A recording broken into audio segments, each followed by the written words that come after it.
साथियों, मेरा नाम भोपाल सिंह कश्यप है। सभी साथियों को जय महर्षि कश्यप, जय श्री राम, जय निषाद राज, जय बहन फूलन देवी। साथियों, हम उस देवी के वंशज हैं, बहन फूलन देवी के। आज मैं अपने समाज के उन बड़े बड़े दिग्गज नेताओं से दिखाना चाहता हूं जो मुझे कहते हैं कि नहीं, आप कहीं ना कहीं गलत है, आप एक जनप्रतिनिधि के खिलाफ चल रहे हैं। साथियों, 18/4/2026 में जन सुनवाई पोर्टल पर मेरी गुड़िया ने एक प्रार्थना पत्र डाला था। उस पर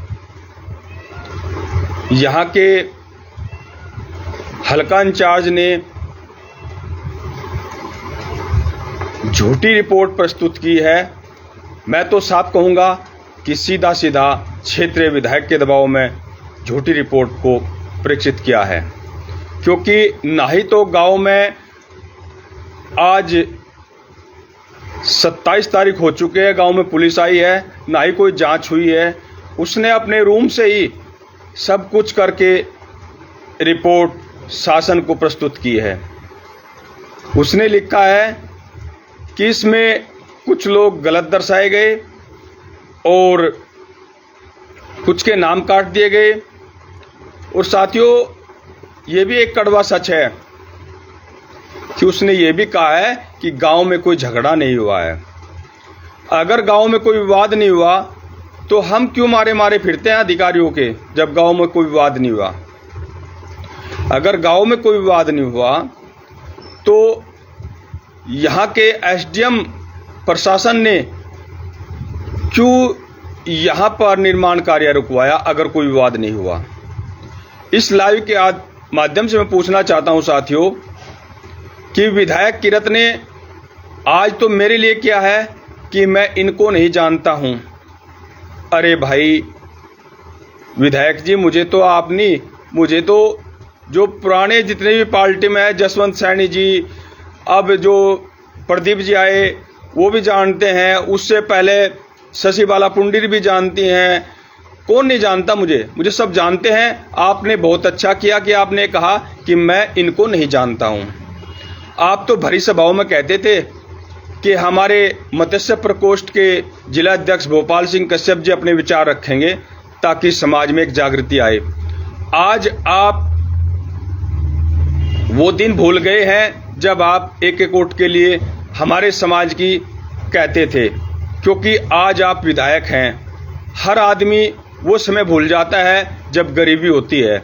अमीरी में गरीब उसके दुश्मन हो जाते हैं। और विधायक जी, मैं तो साफ तौर पे कहता हूं, लाइव के माध्यम से भी कहता हूं, कल जो हमारे किरण सिंह जो हल्का इंचार्ज हैं, उन्होंने जो रिपोर्ट लगाई है ना जन सुनवाई पे, वो आपके दबाव में लगाई है। मैं सीधे सीधे कहता हूं और अपने समाज के लोगों से भी कहता हूं कि देखो समाज के लोगों किस तरह मेरे साथ अत्याचार हो रहे हैं। उधर तो एक दिन पहले ये कहा जा रहा है कि इस समाज की वोटों से हमें कोई मतलब नहीं है, हम इनको नहीं जानते। और हमारे ही समाज के कुछ नेता लोग वहां पर चापलूसी कर रहे हैं, हाजिरी दे रहे हैं। ये पता नहीं वो कौन से मंत्री पद के लिए दे रहे हैं या कौन सी उनको तनख्वाह मिल रही है। अब ये समाज जाग चुका है, जन जन जाग चुका है। अब इसमें अत्याचार बर्दाश्त नहीं होगा। हाँ, मुझे एक डर कह लो या कुछ ही कह लो, अब मेरे पास इसके अलावा कोई चारा नहीं है। ये लोग मुझे मरवाएंगे जरूर।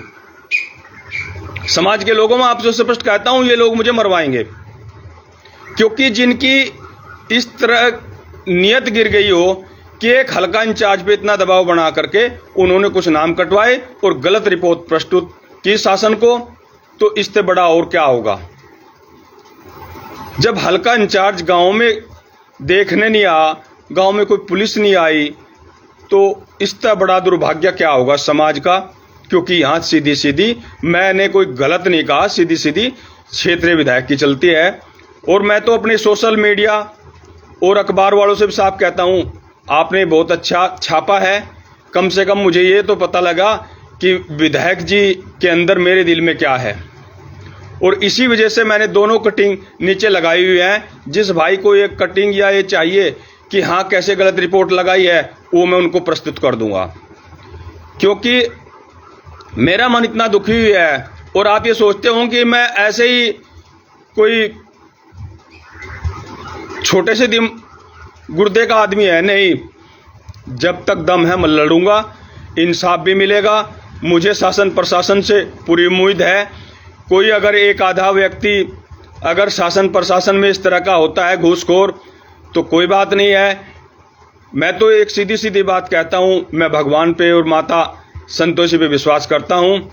एसडीएम साहब जो नकुड़ हैं सुरेंद्र जी, हमने 16/3/2026 में ये साफ कहा था कि माननीय एसडीएम साहब, हमें आप गुमराह ना कीजिए। अगर आप हमें कुछ नहीं दे सकते तो हमें इस तरह परेशान ना कीजिए।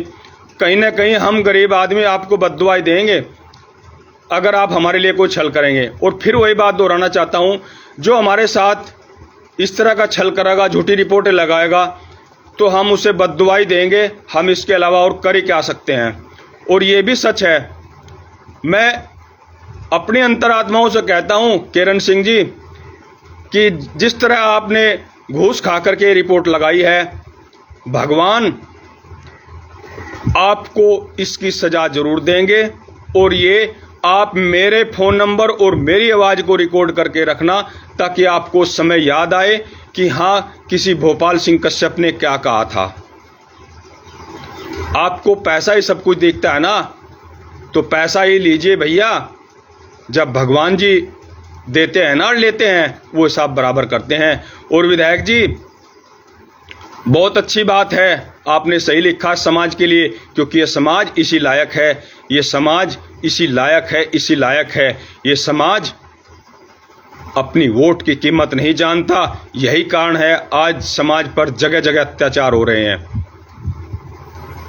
और विधायक जी, क्या कहा आपने कि मैं तो इन लोगों को जानता नहीं। अरे आप जानते हैं, मेरे यहीं घर पर बैठे कुछ पत्रकार भाइयों ने आपको कॉल किया, आपने कहा कल सुबह आके मिलूंगा। हाँ, अगर आपके समाज का कोई व्यक्ति पीड़ित होता तो आप उसके पास दौड़े दौड़े चले आते, क्योंकि कहीं ना कहीं आप अपनी बिरादरी की पक्ष रखते। जब आपको इतना ही गर्व है ना, तो अपनी अकेली बिरादरी से चुनाव लड़िए। इस समाज के नेताओं को जो आपने अपने पास रख रखा है, उनको घर भेजिए। और मैं तो ये कहूँगा कि वो जो हमारे समाज के लोग तलवे चाट रहे हैं ना, उनको भी अपने घर आ जाना चाहिए। जब आज मेरे साथ ऐसा हो ना, तो आपके साथ भी कल ऐसा ही होगा भाइयों। अब नाम तो आपके क्या क्या लूं, आप सब जानते हैं, सब लाइव में सुन भी रहे हैं। ठीक है मेरे समाज के बंधुओं, अरे राजनीति करो, लेकिन अपना जमीन ना बेचो, अपना परिवार ना बेचो। इस तरह की राजनीति ना करो। सरकारें आती हैं जाती हैं। मैंने 1990 से लेकर आज तक भारतीय जनता पार्टी में काम किया, उसका सिला मुझे ये मिला है कि हम इनको जानते नहीं। बहुत अच्छी बात है। सभी साथियों से मैं हाथ जोड़कर प्रार्थना करता हूं कि मेरी इस दुख की घड़ी में मेरे साथ रहें। और अगर मेरे साथ कोई अनहोनी घटना घटती है, तो आप इन लाइव वीडियो या अन्य बातों को शासन प्रशासन को दिखाने का काम करें, ताकि मुझे लगता है कि मेरे पूरे परिवार को भी ख़त्म करवा सकते हैं, क्योंकि विधायक की पोर छोटी नहीं होती है। आपने देख भी लिया है, किरण सिंह दरोगा ने सीधे सीधे लिख दिया है कि इसमें कुछ लोगों का तो हाथ नहीं, और ना ही वहाँ पर कोई झगड़ा हुआ है। और समाज के बंधुओं, अब भी समय है, जागो जागो जागो। जय महर्षि कश्यप।